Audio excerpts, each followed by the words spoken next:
Welcome back to my channel. अपनी संस्कृति में आप सभी का स्वागत है।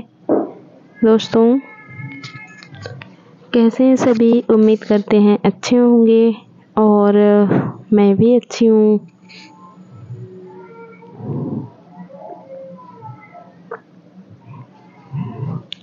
तो आज मैं फिर से आ गई हूँ एक न्यू कहानी, कथा बोल सकते हैं, लेके। तो आप सभी को मैं सुनाऊंगी सत्यनारायण भगवान की कथा। तो सभी लोग ध्यान पूर्वक सुने और यदि पसंद आए तो लाइक, शेयर, सब्सक्राइब जरूर करें ताकि मेरा मनोबल बढ़ सके।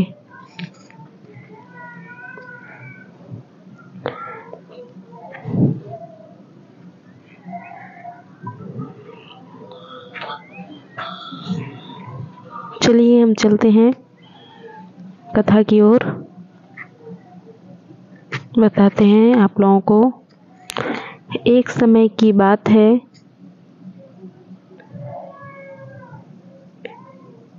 नैशिरण्य तीर्थ में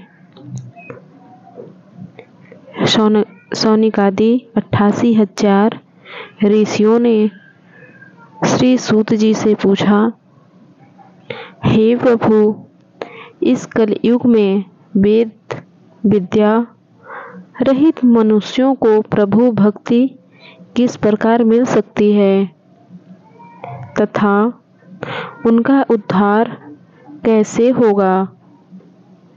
हे मुनि श्रेष्ठ, कोई ऐसा तप बताइए जिससे थोड़े समय में ही पुण्य मिले और मनवांछित फल भी मिल जाए। इस प्रकार की कथा सुनने की हम इच्छा रखते हैं।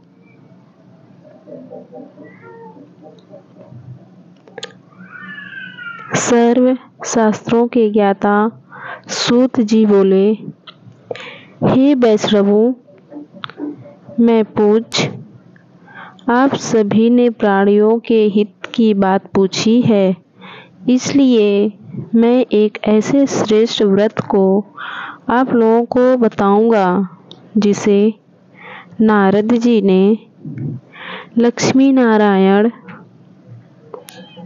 जी से पूछा था और लक्ष्मीपति ने मुनि श्रेष्ठ नारद जी से कहा था।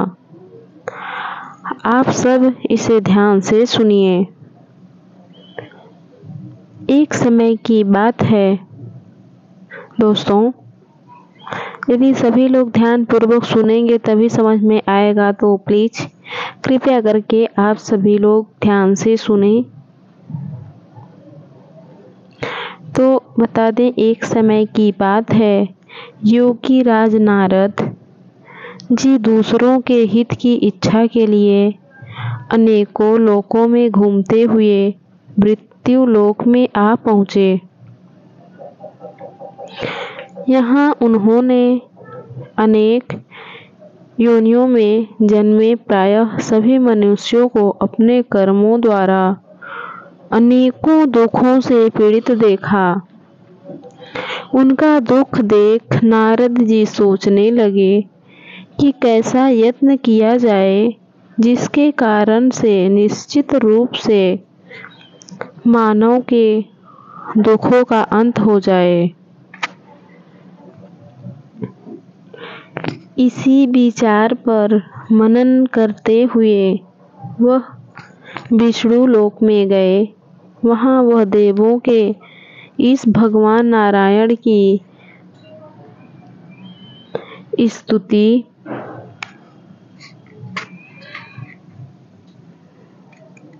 करने लगे, जिनके हाथ में शंख, चक्र, गदा और पद्म थे, गले में वरमाला पहने हुए थे।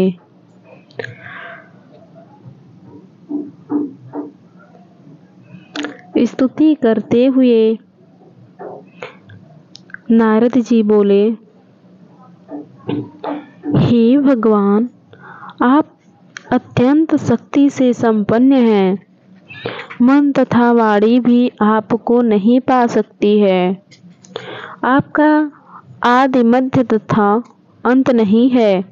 निर्गुण स्वरूप सृष्टि के कारण भक्तों के दुख को दूर करने वाले आपको मेरा नमस्कार है। नारद जी की स्तुति सुन विष्णु भगवान बोले, हे मुनि श्रेष्ठ, आपके मन में क्या बात है? आज आप किस काम के लिए पधारे हैं? उसे निसंकोच कहो। इस पर नारद मुनि बोले कि मृत्यु लोक में अनेक योनियों में जन्मे मनुष्य अपने कर्मों के द्वारा अनेकों दुखों से दुखी हो रहे हैं। हे नाथ, आप मुझ पर दया रखते हुए और दया भी रखते हैं, तो बताइए कि वो मनुष्य थोड़े प्रयास से ही अपने दुखों से कैसे छुटकारा पा सकते हैं। तो श्री हरि बोले, हे नारद, मनुष्यों की भलाई के लिए तुमने बहुत अच्छी बात पूछी है। जिसके कारण से मनुष्य मुंह से छूट जाता है, वह बात मैं कहता हूँ, उसे सुनो। स्वर्गलोक व मृत्युलोक दोनों में एक दुर्लभ उत्तम व्रत है, जो पुण्य देने वाला है। आज प्रेमवश होकर मैं उसे तुमसे कहता हूँ। श्री सत्यनारायण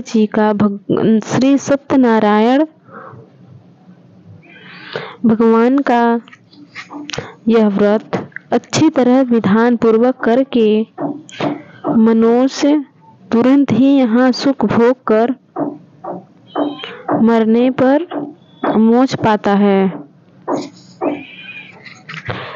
श्री हरि के वचन सुन नारद जी बोले कि उस व्रत का फल क्या है और उसका विधान क्या है?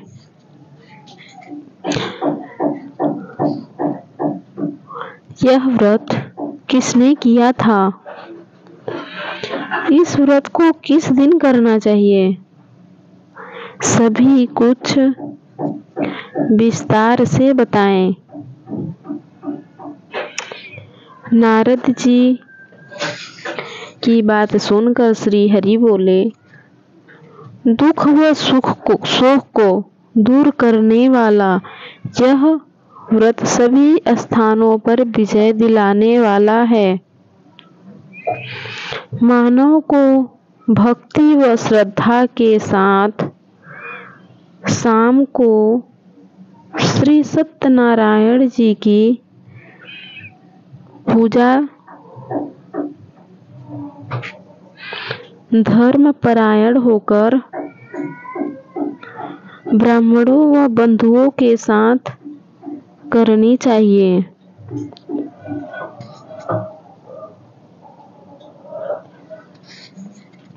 भक्ति भाव से ही नैवेद्य के घी, दूध और गेहूं का आटा सवाया लें। गेहूं के स्थान पर साठी का आटा, शक्कर, तथा गुड़ लेकर वह सभी भक्षण योग्य पदार्थों को मिलाकर भगवान का भोग लगाएं।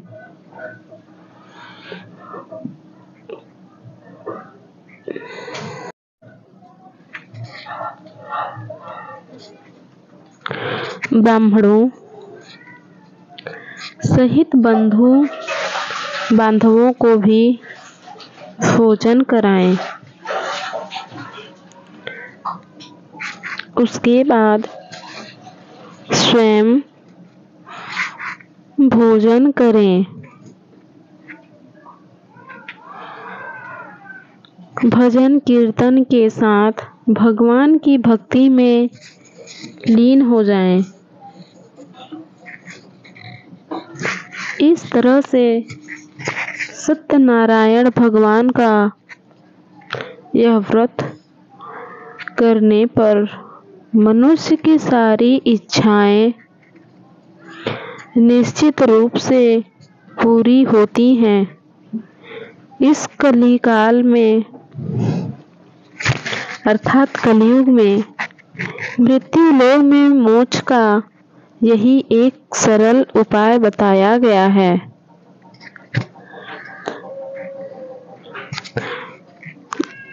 तो दोस्तों, ये सत्यनारायण भगवान जी का प्रथम अध्याय कथा था। दूसरा अध्याय मैं कल लेकर आऊंगी।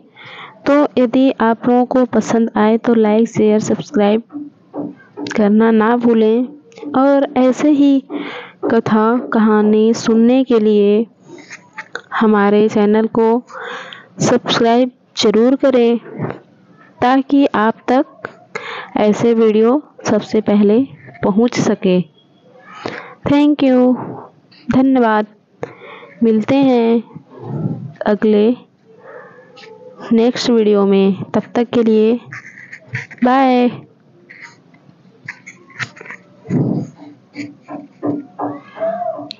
और आप लोग अपना ख्याल रखें, और मैं भी।